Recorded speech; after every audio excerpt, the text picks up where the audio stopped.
Nursing এর মতন career হয় না, কিন্তু নার্সিং এর পরে সরকারি চাকরিটা না পেলে নার্সিং পড়াটা কিন্তু ব্যর্থ হয়ে যায়।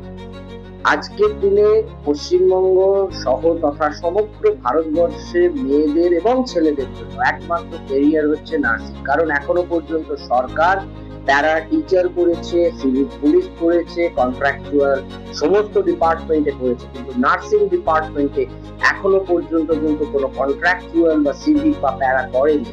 সেই জন্য উচ্চ মাধ্যমিকের পরে নার্সিং পড়াটা খুবই বুদ্ধিমানের কাজ, কিন্তু নার্সিং করে বাড়িতে বেকার বসে থাকাটা কিন্তু আরো বিপজ্জনক।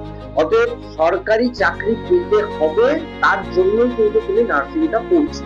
অতএব নার্সিং করে যদি না সরকারি চাকরি তোমার হয়, তাহলে তোমার পড়া এবং পড়ার জন্য করা খরচা দুটোই চলে যাবে।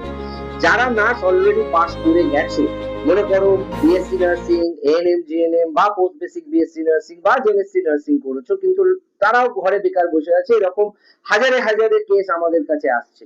কিন্তু সেখান থেকে তাদের সরকারি চাকরিটা পাওয়ার জন্য যেটা করতে হবে, কিচ্ছু করতে হবে না, শুধু একটা সিস্টেম ফলো করতে হবে, একটা রুল ফলো করতে হবে। রুলটার নাম হচ্ছে ধারাবাহিকতা, কনসিস্টেন্সি।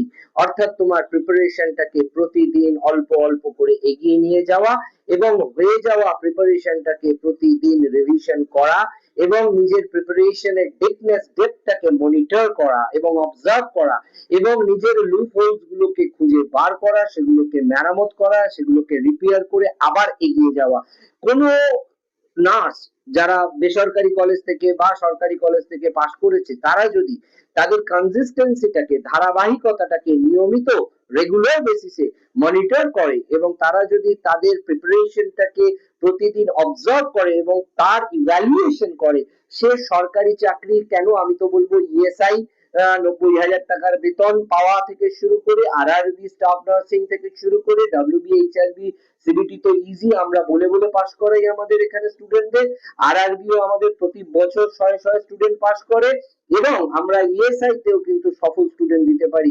কারণ যে স্টুডেন্ট নিজে ইভ্যালুয়েশন, মনিটর, অবজারভেশনস এবং সবথেকে বড় কথা কনসিস্টেন্সি এবং পিরিয়ডিক্যাল বেসিসে তাদের যে ইভ্যালুয়েশন সেটা করতে পারছে না, বা সেলফ স্টাডিতে তারা মোটিভেশন পাচ্ছে না, সেলফ স্টাডি করছে কিন্তু মোটিভেশন থাকছে না, রেগুলারিটি থাকছে না, সেক্ষেত্রে কিন্তু তাদের ব্যর্থতার চান্সেসটা বেড়ে যাচ্ছে।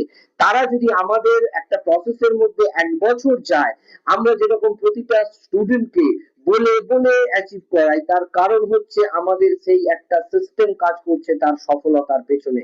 So you follow that particular system.